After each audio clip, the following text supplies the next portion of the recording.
บ่ได้เป็นคนดีดอกแต่ว่าก็เป็นคนจิตใจดีอยู่ดอกผู้หนึ่งเห็นแมวอยู่ไสก็จอดให้อาหารทุกหม่องบ่เคยคิดเลยว่าสิมองข้ามไปสิ่งมีชีวิตน้อยๆตัวหนึ่งเห็นก็เอาให้เห็นอยู่ไสก็เอาให้ก็คิดเป็นว่าเป็นเจ้าของนี่แหละว่าก็คือคนน่ะล่ะมันก็คือสิหิวจังซี่แหมเพิ่นก็คือสิหิวคือจังเฮานี่ล่ะอันนี้เพิ่นก็มาขอกินเด้เพิ่นก็เฮ็ดหน้าซะม้อใส่ว่าอันขอกินแน่หิวว่าซั่นก็พอดีซื้ออัน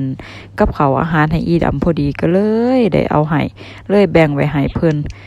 ก็คือสิหิวคือเฮานั่นล่ะพี่น้องแต่ละมื้อก็จักสิได้กินหยังหรือบ่เฮาก็ยังว่าหากินได้ง่ายอยู่อันบัดเขานั่นติเขาสิหากินเป็นคือเฮาอยู่บ่กินหนูกินนั่นน่ะก็สิจับได้บ่ส่ำนั่นล่ะแมวจรเนาะก็ตามสภาพเพิ่นนั่นล่ะเห็นก็ให้บ่เห็นก็บ่ได้ให้มื้อใดเห็นก็ได้กินมื้อใดบ่เห็นก็บ่ได้กินก็อด